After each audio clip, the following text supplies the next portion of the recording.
नमस्कार, मैं हूं आशीष चित्रांशी और आप देख रहे हैं the news launch. Bharatiya Janata party अगर कोई चुनाव जीतने के लिए मैदान में प्रत्याशी उतार दी है तो उसके पास जनता का समर्थन हो ना हो, विधायकों का समर्थन हो ना हो, चुनाव वही जीतेगी। इस देश में अब तय मान लीजिए। अब ये मीटिंग मीटिंग खेलना बंद कर दीजिए। ये दिल्ली में मीटिंग, हैदराबाद में मीटिंग, बंद कर दीजिए मीटिंग मीटिंग खेलना। अगर इस देश का विपक्ष बचा सकता है देश को तो बचा ले, नहीं तो अपनी अपनी पार्टियां डिजॉल्व कर दे, भंग कर दे, और कोई विकल्प नहीं बचा है। सबसे बड़ी खबर आज की नहीं, ये बंगाल चैप्टर के बाद ये दूसरा बंगाल फाइल्स देखा ना आपने? बंगाल असली फाइल तो मोदी जी का देखिए, बंगाल फाइल्स के बाद अब मध्य प्रदेश फाइल्स देखिए, और ये मोदी जी की फाइल है। मीनाक्षी नटराजन, जिनके पक्ष में 62 विधायक थे, 58 का समर्थन चाहिए था, राज्यसभा में प्रत्याशी बनाया था राहुल गांधी ने, कांग्रेस की तरफ से प्रत्याशी डिक्लेयर किया था उनको, और हार गई। मतलब हार गई क्या मैं कहूं, नामांकन ही रद्द हो गया। अब उसको आप हारना कहिए, जो कहना है कह लीजिए, अब शब्दों की कई बार कमी पड़ जाती है। नामांकन रद्द हो गया है। अब भारतीय जनता पार्टी का प्रत्याशी बिना नंबर्स के निर्विरोध निर्विरोध, अब मैदान में कोई नहीं है, नंबर है नहीं है, कौन नंबर गिनता है, निर्विरोध निर्वाचित हुआ है। और ये नौबत कब आई? इससे पहले राहुल के विधायकों को 10-10 करोड़ रुपए ऑफर किए गए। मैं विधायक का स्टेटमेंट बता रहा हूं, ये एनडीटीवी की रिपोर्ट में छपी विधायक का स्टेटमेंट है। 10 करोड़ का किसी पूंजीपति उद्योगपति के जरिए उसको ऑफर किया गया था क्रॉस वोटिंग के लिए। जब कांग्रेस के विधायकों ने पैसे नहीं पकड़े, झोले फेंक दिए, तो आनन फानन में मीनाक्षी नटराजन के नामांकन पर आपत्ति बीजेपी ने दर्ज करवाई।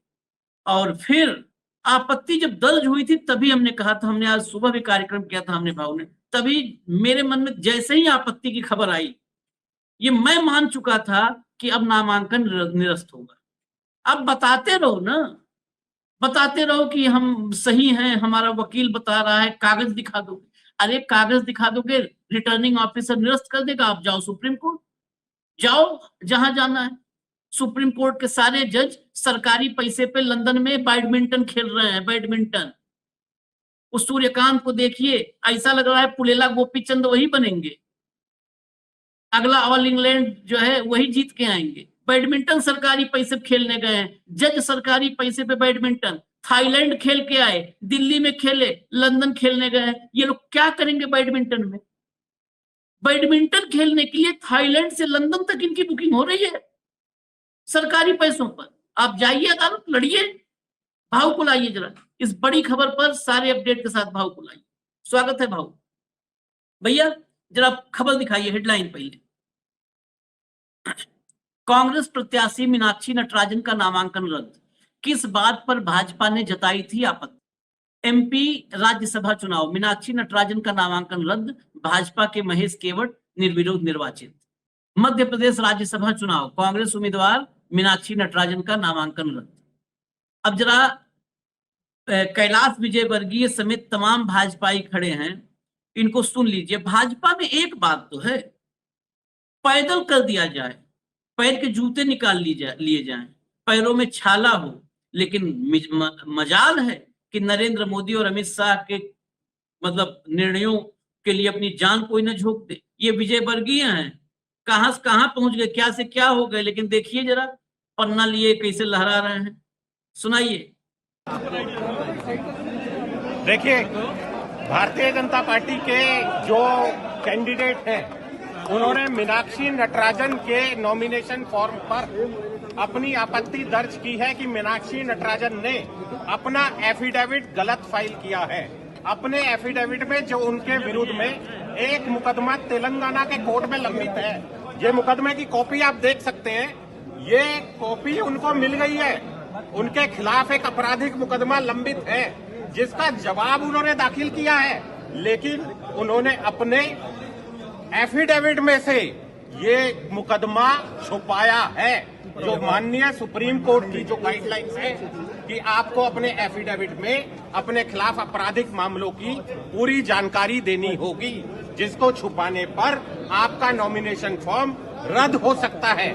उसी प्रोविजन के तहत में हमारे सदस्यों ने, जो राज्यसभा के हमारे उम्मीदवार हैं, उन्होंने आपत्ति दर्ज की है कि क्यों जानबूझकर मीनाक्षी नटराजन जी ने अपने आपराधिक मुकदमे को, जिसमें वो जवाब भी दे चुकी है, जानबूझकर छुपाया है। उसके अलावा भी नॉमिनेशन में बहुत सारी कमियां पाई गई हैं, जैसे उनके नाम में जो एसेट हैं, एक तरफ फॉर्म ए में जो नॉमिनेशन का पार्ट ए होता है उसमें वो अपने एसेट डिक्लेयर करती हैं, पर पार्ट बी में निरंक दिखाती हैं, जीरो दिखाती हैं। तो इसका मतलब साफ है वो कहीं ना कहीं एफिडेविट में अपने खिलाफ क्रिमिनल केसेस को कंसील कर रही हैं। वो पूरी तरीके से अपने इमूवेबल एसेट्स को कंसील कर रही हैं, जो कानून के तहत गलत है। और कानून के प्रावधान में भारतीय जनता पार्टी के राज्यसभा के उम्मीदवारों ने आपत्ति दर्ज की है। अब मामला रिटर्निंग ऑफिसर जी के पास है। हमने अपनी जजमेंट भी दी है, हमने अपना लिखित में आवेदन दिया है। अब वो फैसला इसका 5:30 बजे के बाद सुनाएंगे। लेकिन एक सवाल है कांग्रेस का कि जो आपत्ति आपने दर्ज कराई है उसमें एफआईआर दर्ज नहीं हुई, ऐसा कांग्रेस के नेताओं का कहना था। देखिए, एफआईआर के साथ साथ अगर किसी क्रिमिनल केस में समन कोर्ट करता है, दो तरह से एफआईआर होती है, एक पुलिस करती है और एक कोर्ट आपराधिक मामला रजिस्टर करने के बाद आपको समन करता है। ये मुकदमा वो है जिसमें कोर्ट ने इन्हें समन किया है। तो आपराधिक मामले का समन अगर आपके पास आता है तो आपको उसकी डिक्लेरेशन देनी पड़ती है। और इसमें खाली ये कहकर नहीं बच सकती कि इनको इसकी जानकारी नहीं थी, क्योंकि इन्होंने अपना जवाब वहां पर सबमिट किया है। जो जवाब माननीय कैलाश जी ने अभी आपको दिखाया, ये प्रॉपर कोर्ट की कॉपी है जो हम आपको दिखा रहे हैं। इसमें उन्होंने जो एक्यूज नंबर 4 है वो मीनाक्षी नटराजन है। तो इसमें कोई भी बात गलत नहीं है। ये 2025 में 4471-72 मुकदमा संख्या 2025 की honourable additional chief judicial magistrate का कोर्ट हैदराबाद का है, जिसमें मुकदमा लंबित है। और ये जानकारी छुपाना पूरी तरीके से कानून में गलत है और इस पर उनका नॉमिनेशन फॉर्म रिजेक्ट होना चाहिए। ये आपत्ति हमारे राज्यसभा के उम्मीदवारों ने दर्ज की है। वकील साहब, आप कानून के जानकार हैं क्या? साइकोलॉजिकल वॉर कर रहे हैं बीजेपी के नेता। वो क्या बोल रहे हैं? हालांकि उन्होंने बताया कि हमने अपना जजमेंट बता दिया, 5:30 बजे सुना देंगे। सुना दिया है, फैसला आ चुका है। ये फैसले से पहले जब वो बता रहे थे ब्यौरा, उस समय का है। और उस समय विधानसभा में जमकर हंगामा भी हुआ, हाथापाई तक की नौबत आई। विजुअल लाइए, जरा विजुअल दिखाइए। हाथापाई, वहां पर भाजपा के कार्यकर्ता वहां चढ़ गए। एक बार ये लगने लगा कि लग रहा है कि बंगाल मॉडल अब सब जगहों पर जहां जहां राज्य में सरकारें हैं वहां पर देखने को मिलेगा। तो वैसा ही माहौल विधानसभा में बना हुआ था, मध्य प्रदेश की विधानसभा में ये माहौल। और साथ साथ समानांतर कई चीजें चल रही थी। अभी आगे हम आपको दिखाएंगे। हवाई जहाज से, तो हवाई जहाज कहीं रास्ते में हो तो उसको घुमा करके दोबारा भोपाल लैंड करवाने की जरूरत है। बेचारे कई विधायक, उनकी पत्नियां खुश थी कि हमने ठाकुर जी से भी, एक विधायक को हम सुन रहे थे, अभिजीत शाह, उनकी पत्नी ने कहा हमने तो ठाकुर जी से प्रार्थना की है, मनोकामना कांग्रेस ने हमारी पूरी की, इसी बहाने हम पति के साथ घूमने जा रहे हैं। एक विधायक दिनेश जैन है, उन्होंने कहा कि जो है ये मोदी शाह ये डकैत हैं, इनसे डर तो हमको लगता ही है, इसलिए डर के मारे भाग रहे हैं, हमको उठवा लेंगे, कोई मुकदमा फंसवा देंगे, ये डाकू हैं, इनसे बचने के लिए हम भाग रहे हैं। जाएंगे अपने राज्य में, सुरक्षित रहेंगे, हमारा शासन है जहां सुरक्षित कम से कम रहेंगे। तमाम विधायकों जो है रिएक्शन आए थे। एक मैं बस ट्वीट दिखा करके भावुक पास चलता हूं, क्योंकि उनके पास मतलब बिल्कुल अंदर की सारी अपडेट है। लाइए भैया, ये देखिए, विवेक तनखा, बड़े वकील हैं विवेक तनखा, उन्होंने ट्वीट किया था कि मीनाक्षी नटराजन जी के नॉमिनेशन के बारे में भ्रम फैलाया जा रहा है। कोई क्रिमिनल केस रजिस्टर्ड ही नहीं है, मात्र एक नोटिस आया है कि उनके और अन्य लोगों के खिलाफ 10 करोड़ कंपनसेशन की कार्रवाई क्यों न की जाए, जिस नोटिस का मीनाक्षी जी के वकील ने जवाब दिया है एफआईआर दर्ज नहीं है। आगे अब ये ट्वीट हो गया। अब एक और ट्वीट दिखा देते हैं जरा। जरा कुछ और ट्वीट है वो भी लाइए, कुछ और ट्वीट है। ये ट्वीट देखिए, ये ट्वीट इसलिए दिखा रहे हैं कि अब कांग्रेस करेगी क्या। इसके पहले तो बहुत एक्टिवली ट्वीट कर रहे थे सब। मध्य प्रदेश, ये सब अभी मतलब नामांकन खारिज होने के, रद्द होने के तुरंत पहले के घंटे भर के अंदर के सब ट्वीट है। कमलनाथ, मध्य प्रदेश के राज्यसभा चुनाव में कांग्रेस की सीट हड़पने के लिए भाजपा राजनीति की सभी मर्यादाएं तोड़ने में जुटी है। पहले तो कांग्रेस विधायकों वाली फ्लाइट को जानबूझकर लंबे समय तक उड़ने की इजाजत नहीं दी। दूसरे, कांग्रेस प्रत्याशी मीनाक्षी नटराजन के नामांकन के खिलाफ द्वेषपूर्ण तरीके से आपत्ति दर्ज कराई। ये हवाई जहाज वाला भी हम आपको लाइव में से सुनवाएंगे। ये कांग्रेस ही कह रही है कि उड़ने की इजाजत नहीं दी है। आगे चलिए, आगे उनको पता था आपका तेल पानी खर्चा बचा रहे थे, उनको पता था चुनाव लड़ नहीं पाएंगे मीनाक्षी। चलिए अगला ट्वीट लाइए, ट्वीट लाइए, अगला चेंज करिए, ट्वीट लाइए अगला।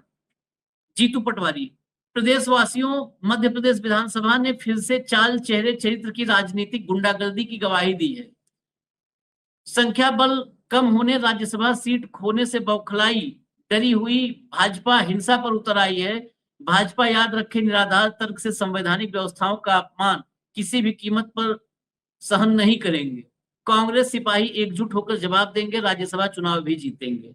ठीक है, आप देख लिया ना, एकजुट रहेंगे, जवाब देंगे, हारेंगे नहीं। अब क्या करेंगे और क्या हो पाएगा, ये विक्रांत भूरिया। मध्य प्रदेश में लोकतंत्र की चीरहरण से हर स्तर पर लड़ा जाएगा। कांग्रेस नेत्री मीनाक्षी नटराजन जी की जीत सुनिश्चित लगने से भाजपा ने अपना गंदा खेल शुरू कर दिया। अगर कांग्रेस प्रत्याशी का फॉर्म रद्द किया गया तो संग्राम होगा। अब देखना है हम संग्राम। अभी तो हम कल देखे थे मीटिंग में, कहा गया सीजीआई को चिट्ठी लिखेंगे और चिट्ठी लंदन भेजना पड़ेगा, पोस्ट करना पड़ेगा। संग्राम, ये विपक्ष का क्या कहे, वैसे में लोग कहते हैं कि विपक्ष को आप कोसते हो। खैर, विपक्ष को कोसे, अगर अभी तो ये डिटेल आनी बाकी है। अगर इतना मतलब मान लिया कोर्ट का एफआईआर था, कोर्ट से भी केस होते हैं, बिल्कुल सही बात है। अगर कोर्ट का केस था और नहीं लिखा मीनाक्षी नटराजन ने, संपत्ति का वो बता रहा है एक जगह दर्ज किया, दूसरी जगह जीरो दिखाया, तो फिर हम क्या माने कि पहले ही से देने की एक बहुत बड़ी अंदर से तैयारी हो चुकी थी। राहुल गांधी झांसा उनको लोग देते रहे, झुंझुना बजाते रहे कि सीट देनी ही देनी है। ऊपर से हवाई सब फायरिंग कर रहे थे। भाव क्या हुआ है पूरा घटनाक्रम? घटनाक्रम आशीष जी बड़ा सिंपल है। तीसरा उम्मीदवार जब बीजेपी ने उतारा तो बीजेपी के पास लॉजिस्टिकल व्यवस्था थी, जो लगातार बताया जा रहा है। बेंगलोर जाने वाले में भी 6-7 विधायक नहीं जाने चाहते थे बेंगलोर, ये भी बात सामने आई। उसके बाद 12 बजे फ्लाइट उठनी थी, 11, साढ़े 11 बजे, 12 बजे के आसपास, 12:30 बजे मेरी बात हुई सज्जन सिंह वर्मा से, जो एयरपोर्ट पे थे। उन्होंने भी बताया कि मैं ही लेके जा रहा हूँ, सब कुछ परिवार है इसलिए 2 बैच में जाएंगे। पहला बैच 70 सीटर का जो है उसमें 30-40 लोग होंगे, ताकि परिवार भी साथ में, तो वो 70 सीटें हो जाती है, और दूसरा बैच जाएगा। लेकिन पहले ही फ्लाइट को 5 बजे तक उड़ने की अनुमति नहीं दी गई। कुछ लोग ये बता रहे हैं कि वो कांग्रेस नहीं कह रहे थे कि अभी मत, थोड़ी देर बाद, ऐसा नहीं होता। ये बस नहीं है कि आपने बस को बोल दिया कि भाई आधे घंटा जरा रोक लेना, आदमी जरा टॉयलेट गया हुआ है, ऐसा नहीं होता। फ्लाइट की आवर्स होते हैं, फ्लाइट की परमिशन होती है, लैंडिंग का टाइम होता है, टेक ऑफ का टाइम होता है। क्योंकि जो प्लेन ऊपर जाता है तो उसका भी एक रूट होता है, उसकी एक हाइट होती है। इतने प्लेन आसमान में घूमते हैं, कोई एक दूसरे को नहीं टकरा जाए, कभी भी कहीं भी प्लेन नहीं चलता। जो प्लेन लेट हो जाते हैं उनकी भी रीशेड्यूलिंग होती है, बहुत सारी चीजें हैं एविएशन में। अल्टीमेटली ये बताया गया कि ये फ्लाइट की वर्दीनेस नहीं है, ये नहीं है, वो नहीं, अल्टीमेटली ये उड़ा। दूसरी तरफ एक तेलंगाना का एक केस निकाल के लाए वो, अब उसमें ये कहते हैं कि ये क्रिमिनल केस है, मतलब एफआईआर दर्ज नहीं हुई। वकील ने जो प्लीडिंग किया, उन्होंने कहा कि भैया ये क्रिमिनल केस इसने छुपाया। मीनाक्षी के वकील का कहना है कि ये केस ही नहीं तो छुपाया क्यों? केस कहाँ बनता है? केस था ही नहीं, छुपाया नहीं। छुपाया नहीं इसलिए कि वो कोर्ट का नोटिस था, नोटिस का थोड़ी ना मेंशन करना होता है। तो जो बीजेपी के वकील थे उन्होंने कहा कि कोर्ट का नोटिस ही एफआईआर माना जाता है, एक नई जुगाड़ ढूंढने की। बोले उसका एक जवाब भी दिया मीनाक्षी ने, तो मीनाक्षी को मालूम भी था, लेकिन एफआईआर नहीं थी, वो एक नोटिस आया, नोटिस का जवाब दिया, तो एफआईआर कहां से हो गई? तो उन्होंने तो उसको रिजेक्ट कर दिया, एफआईआर मान लिया। मैंने आपको पहले भी कहा था आशीष जी, 2029 के नतीजे जब मैं बोलता हूं तो लोग कई बार हंसते भी है, कहते कि यार ये पागल हो गए ये लोग। 2029 में 700 सीटों में से 600 सीटें बीजेपी आएगी और ऐसी लाइन। मैंने एक ये होगा कि लोकसभा में भी क्या होगा, चुनाव जीत जाएगा कांग्रेस का आदमी, बीजेपी वाले को सर्टिफिकेट देंगे, क्या करेंगे आप, कोर्ट ही जाएंगे ना। अब कोर्ट का भी मसला, केस बताता हूं मैं आपको, और क्या मजेशीर ये देश की न्यायपालिका है। महाराष्ट्र के मुख्यमंत्री ने 2014 में जो इलेक्शन कमीशन में फॉर्म भरते समय एफिडेविट दिया, उसमें उन्होंने 1996 और 1998 के 2 क्रिमिनल केस दिखाए नहीं रिकॉर्ड में। उसके बाद उनके खिलाफ केस चला, रिटर्निंग ऑफिसर ने तो वो माना ही नहीं बात, बाद में कोर्ट गई। कोर्ट में जाने के बाद सितंबर 2023 में उनको छोड़ दिया गया कि नहीं नहीं फडणवीस बने रहेंगे। अब उसका कारण देखिए, एक सतीश उइके होता, एक वकील है, उन्होंने ये कंप्लेंट है फॉर्ज की थी कि ये चीटिंग और फोर्जरी है, सुप्रीम कोर्ट के रूल है। उसमें सुप्रीम कोर्ट का रूल 2019 में जो दिया हुआ है उसके अंडर ट्रायल चला। डिफेंस में क्या बोला है वकील ने, देखिए मैं तुलना कर रहा हूं अभी एकदम case. Fadnavis and his legal team admitted the case were missing from his election documents. बोला कि एफिडेविट में हमने नहीं मेंशन किया, but also mention it was an mistake by his lawyer who was responsible for compiling 22 other cases he had disclosed। ये मेरी वकील की गलती है साहब, मेरी नहीं है। एफिडेविट किसका था भाई आशीष जी? मैं एफिडेविट देता हूं, एफिडेविट टाइप करने वाला कोर्ट लीगल एक डॉक्यूमेंट होता है एफिडेविट, आपका वकील आपका एफिडेविट बनाता है, वो टाइप होता है, उसके पढ़ने के बाद जब आप साइन करते हो तो फिर वो एफिडेविट आपका हो जाता है। हाँ, उसमें जो भी प्रतिज्ञा आप करो, कुछ भी करो, कल आपने एफिडेविट में लिख दिया कि भाई मेरा नाम अशोक वानखड़े है और मैं जापान में पैदा हुआ था, कल आप कहो कि नहीं जी वो वकील ने गलत लिखा, मैं क्या करूं, साइन तेरी है, एफिडेविट तेरा ही है। कोर्ट में फडणवीस के वकील ने कहा कि साहब ये वकील की गलती है, वो केस उससे रह गए मेंशन करना। वकील तो कहेगा, वो जज जिसने छोड़ दिया उसके चरण पादुका कहां?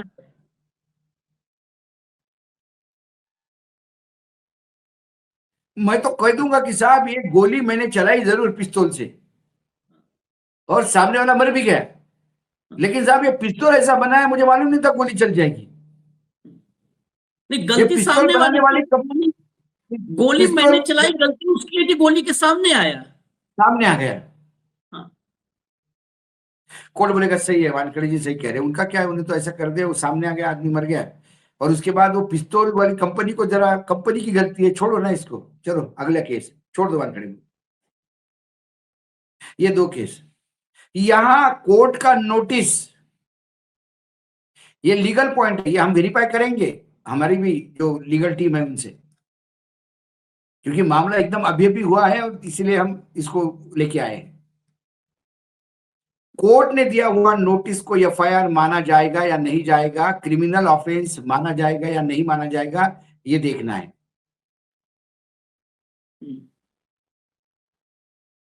और ये फिर मीनाक्षी नटराजन नहीं, उसके वकील की ही गलती है। जैसे फडणवीस का फॉर्म पास हो गया, ऐसा ये भी होना जरूरी है। मैं आपको 2 इक्वल केसेस बता रहा हूं। यह है न्यायपालिका का चश्मा देखने का। अद्भुत है बाबू, अद्भुत है, अद्भुत है। कुछ अब कुछ नहीं होना है बेमतलब का टाइम। अरे आप बात करें, झारखंड में भी निकल जाएगा, देखना इनका आदमी।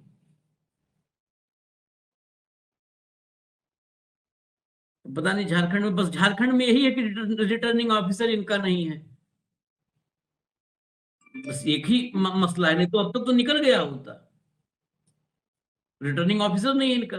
आप देखिए जरा, ये क्यों ना हो बताइए, पूरा सीक्वेंस चला है जो अभी भाव ने शुरू से कहा था, अगर सुने होंगे लोग कि शुरू में इनके पास व्यवस्था बना ली थी, तब महेश केवट को उतारा जब इन्होंने व्यवस्था बना ली थी, 7-8 तैयार थे, उसके बाद वो हाँ। गड़बड़ हो गया, फिर जहाज से कर्नाटक ले जाने की बात हुई, आनन फानन में ये आपत्ति लगाई गई। देखिए ये आनन फानन में इस सीक्वेंस में कितनी जगह पर रोकने की कोशिश हुई। भैया पहला चक्रव्यूह पार कर गए मीनाक्षी, नहीं रुकी, दूसरा वाला ये कर्नाटका ले जाएंगे, यहां हम संपर्क नहीं कर पाएंगे, तोड़ नहीं पाएंगे, फिर ऐसा करो बवाले खत्म करो, सीधा नामांकन खारिज करवाओ, इतना दुनिया भर का टेंट्रम पाल रहे हैं हम लोग। कैसे ये सिस्टम चला है, जरा लाइए, खबर है, छोटी सी खबर है, 3 लाइन की, ये 3 लाइन की है, भाव देखिएगा, ये हो सकता है आप जानते हो एमएलए को। Congress MLA Babu Jandel went a step further, claiming that he was offered rupees 10 crore to cross vote through a businessman. ये 3 लाइन मैं मतलब करीब 70-80 लाइन की खबर में से, जो 90 लाइन की खबर से 3 लाइन ढूंढ के लाया कि देखिए क्या चल रहा था। एमएलए ये नहीं बता रहा है कि पैसा चलता या हमको खरीदा जाता, उसको 10 करोड़ रुपए एक बिजनेसमैन के जरिए ऑफर किए जा चुके थे, और जिस एमएलए को किया गया ऑफर वो बता रहा है, उसने क्लेम किया है कि 10 करोड़ रुपए उसको ऑफर किया गया क्रॉस वोटिंग के लिए। आप बताइए 10 करोड़ रुपए, ये पैसा कहां से आ रहा है, कौन है, किसका खेत बिका है? ये शिवपुर का एमएलए है और पैसे इसी आते हैं। मैंने तो हमेशा कहा पैसे जब 50-50 और चल, अरे भाई आप जब कारपोरेशन में पिंपरी चिंचवड़ में 15,000 रुपए एक वोट के लिए दिए गए, एक वोट के लिए, तो 10 करोड़ रुपए तो बहुत छोटा अमाउंट है सर। सही बात है, छोटा है क्या? 50-50, 60-60 करोड़ तक का ऑफर हुआ है कुछ जगह पे। झारखंड में जो रेट चल रहा है आप सोच भी नहीं सकते।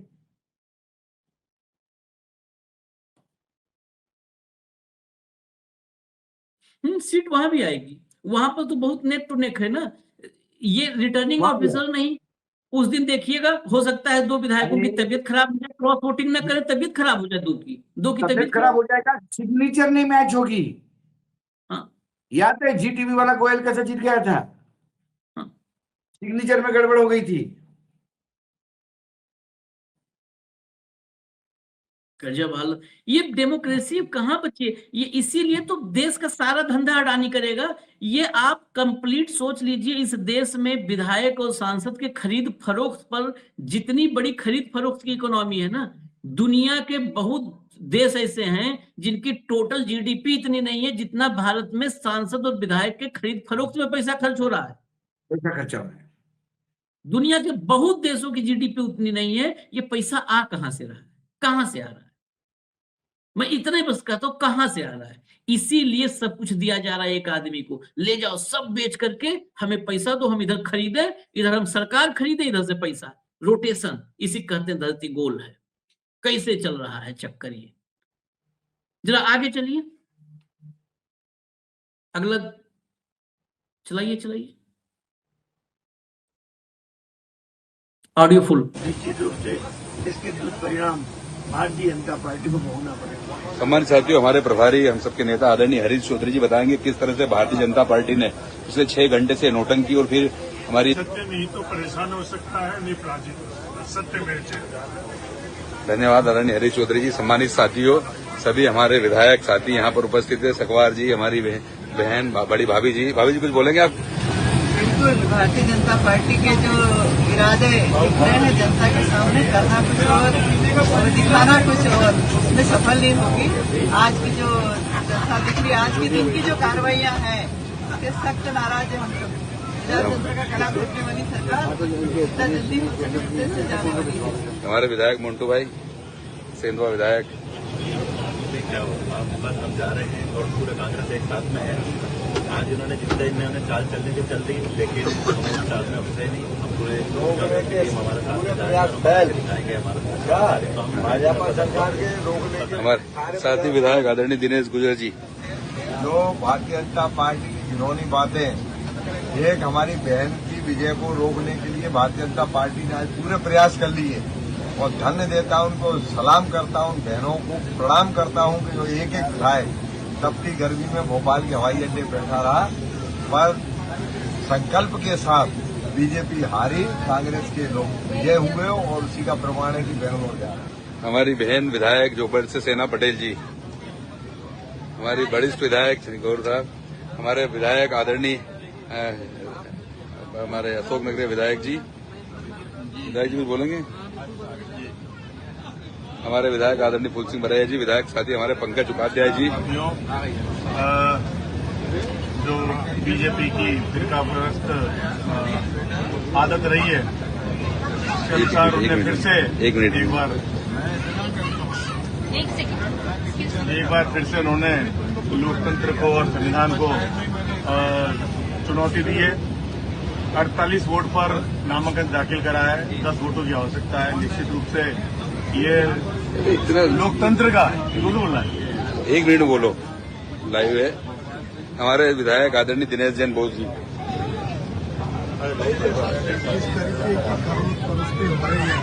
तीसरे कैंडिडेट को मालूम नहीं फॉर्म निरस्त हो गया। हाँ भाऊ, इनको मालूम नहीं है फॉर्म निरस्त हो गया।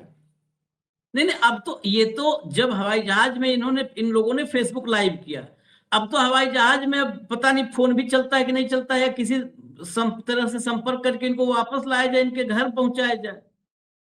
अब देखिए, अभी मैं देख रहा हूं तत्काल का अपडेट, मैं अपडेट के साथ ही कार्यक्रम खत्म करें।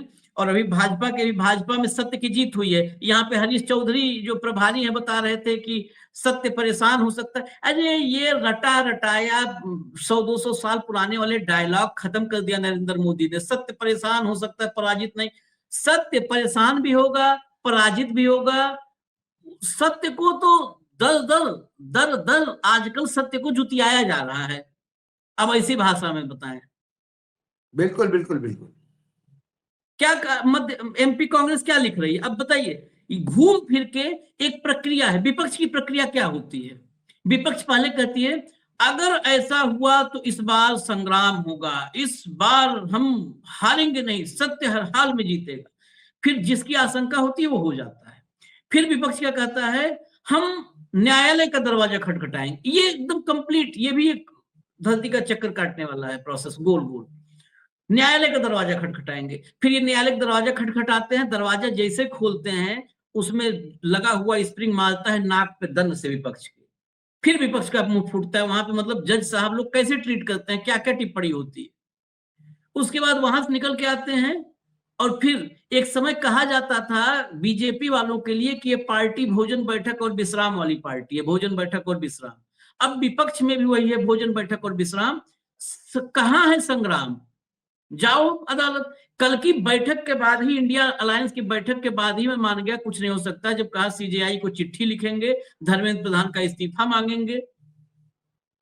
जब ये उनका, और हम लोग सत्र में हर दिन सुबह सुबह एलओपी के कमरे में मिलेंगे।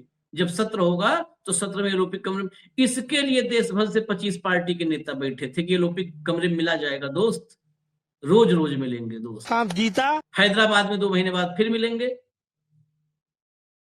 ये सुनिए महेश केवट। सत्य की जीत हुई, जो सत्य था वो सांप जीता, और जहां असत्य और छुपाया गया वो हारा। आपने जिन जिन चीजों की बात की थी वो तमाम सत्य निकली कि कांग्रेस के, हाँ, वो न्यायालय ने उनको सत्य पाया। जो आपत्तियां हमारे वकीलों के द्वारा प्रस्तुत की गई थी। चलो बीजेपी कार्यालय, अरे चलो बीजेपी कार्यालय, चलो भैया अगला सुनाओ आगे। चलो बीजेपी कार्यालय। वो जानबूझकर मामले को छिपाया था, फॉर्म अपूर्ण था, उन्होंने जानकारियां गलत दी थी, और उन सभी आधारों पर पर्याप्त मात्रा में अवसर मिला। दोनों पक्षों ने अपने अपने तर्क रखे, लेकिन चूंकि उनके फॉर्म में गंभीर त्रुटियां थीं, जानबूझकर तेलंगाना में दर्ज मामले को छुपाया गया था, और इस आधार पर उनका मामला रिटर्निंग ऑफिसर ने उनके फॉर्म को निरस्त किया।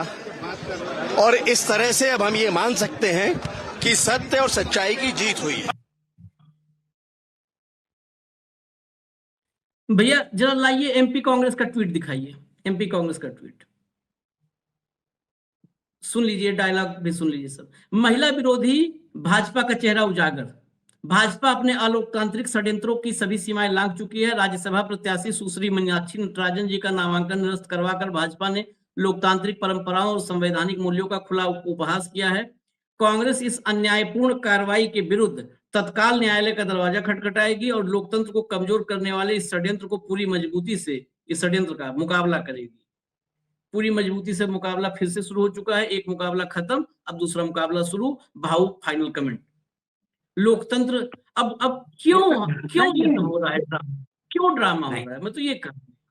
नहीं, अभी नहीं, देखिए क्या है आशीष जी, ये इंतजार कर रहे हैं जनता का ये बोलने के लिए चुनाव मत करवाइए ना साहब।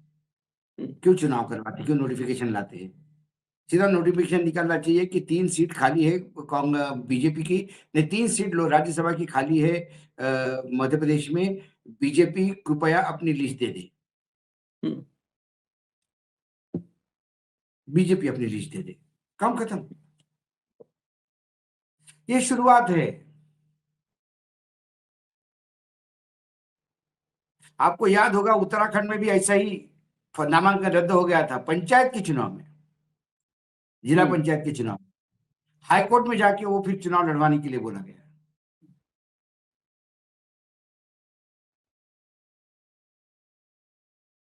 नहीं अब लेकिन वो नहीं होगा, अब वो नहीं होगा। नहीं अभी, अरे साहब वो सिर्फ उत्तराखंड में ही वो हाईकोर्ट जमदार था, उसको भी बेचारा निपटा दिया। सब निपटारा होता है। या बीजेपी के स्पोक्स पर्सन ही हाईकोर्ट में जज बन जाएंगे तो क्या होगा? क्या अपेक्षा रख सकते हैं आप? इसीलिए मैंने देखा देवेंद्र फडणवीस ने कहा कि मेरे वकील की गलती है जी, उसने 2 केसेस छूट गए, उससे मेंशन करना हो गया, छूट गया, ठीक है गलती हो गई, माफ कर दो, स्लिप ऑफ पेन होता है कभी कभी। और मीनाक्षी अरे नोटिस को जो मेंशन किया, अरे बाप रे बाप, नहीं, सुप्रीम कोर्ट के निर्णय की अवहेलना, निरास्त। फडणवीस की तो मुकदमे उनके चलो माफ हो गया, सरकार नाजायज है, चल कोई बात नहीं, चल फडणवीस के मुकदमे रेगुलर मुकदमे थे 96 और 98 के। उन्होंने कहा कि हाँ है, उनके वकील ने कहा कि माय लॉर्ड क्या बताएं, जिस वकील ने सब कंपाइल किया फॉर्म उससे छूट गई है 2, इसमें देवेंद्र जी की कोई गलती नहीं। लेकिन यहाँ पे मीनाक्षी की गलती है। इससे बड़ा उदाहरण क्या होगा? इसके बाद कुछ नहीं बचता है। मतलब ये कुछ भी कर ले। अरे वो सम्राट चौधरी के डेट ऑफ बर्थ पे भाऊ, सम्राट चौधरी के डेट ऑफ बर्थ पर उसका सर्टिफिकेट, उसका स्कूल मार्कशीट सब रख दिया लोगों ने, उसका वो मुख्यमंत्री बना बैठा है, वो मुख्यमंत्री बना बैठा है। आज ये काकोली घोष बगावत कर रही है, लीड कर रही है ना सांसदों को। काकोली घोष जैसे शुभेंदु का वीडियो था ना 5 लाख वाला, वैसे ही काकोली घोष का भी सेम, जो अलग अलग जो लोग उस ट्रैप में थे, मतलब स्टिंग ऑपरेशन में, उसमें एक नाम काकोली घोष का था। आज क्या कह रही है कि इस भ्रष्ट पार्टी में मैं नहीं रह सकती हूँ, मैं राष्ट्र निर्माण करूंगी, राष्ट्र निर्माण करूंगी। उसका वीडियो मैं कल चलाऊंगा, वीडियो सब, उसका 5 पैसा सामने रखा हुआ है सारे। मतलब राष्ट्र निर्माण में जो जितना ये कुनबा इकट्ठा किया है मोदी जी ने ना, अगर इनको किसी देश में आज शिफ्ट कर दिया जाए तो उस देश की जमीन, मिट्टी, वो मिट्टी रंग बदल देगी। क्योंकि जितना छटे हुए थे सबको इकट्ठा कर लिया और राष्ट्र निर्माण करते हैं। एक तो इनके वजह से टीएमसी के भ्रष्टाचार के आरोप लगे, शुभेंदु घोष जैसे लोगों से। अब वही लोग कहते हैं कि टीएमसी में भ्रष्टाचार बहुत है। मतलब आप इमेजिन करो, चोरी करता हुआ चोर पकड़ा जाए, सब कुछ हो जाए, उसके बाद वो पुलिस को कहे कि माय लॉर्ड आजकल शहर की कानून व्यवस्था बहुत खराब हो गई है, रोज चोरियां हो रही है। अरे तू भी तो पकड़ा गया चोरी करते हुए। वही पकड़ा गया। ममता तो पैसा लेते नहीं पकड़ी गई, अभिषेक बनर्जी तो नहीं पकड़ा गया, कीर्ति आजाद तो नहीं पकड़ा गया, सैनी घोष तो नहीं पकड़ी गई, सौगत राय तो नहीं पकड़ा गया। कौन पकड़ा गया? शुभेंदु अधिकारी पकड़ा गया, भाजपा में है। काकोरी घोष पकड़ी गई, भाजपा में जा रही है। वही है सभी, वही है। खैर इजाजत दीजिए, ये स्थिति अब हम क्या कर सकते हैं? हम लोग तो इन्फॉर्म कर सकते हैं, इसके अलावा क्या करें इन लोगों के लिए? हम तो ये भी नहीं बोलते हैं सत्य परेशान होगा, पराजित नहीं होगा। हम तो ये कह रहे सत्य रोज पराजित, दिन में 3 बार हो रहा है, सुबह दोपहर शाम। होम्योपैथिक गोली टाइप हर 2-2 मिनट पे सत्य पराजित हो रहा है, 2-2 मिनट पे, 2 मिनट बाद एक और गोली, सत्य पराजित, फिर सत्य पराजित। और तमाशबीन बन के हम लोग देख रहे हैं और कुछ नहीं कर पा रहे हैं। इजाजत दीजिए, धन्यवाद भाऊ, बहुत बहुत धन्यवाद, नमस्कार।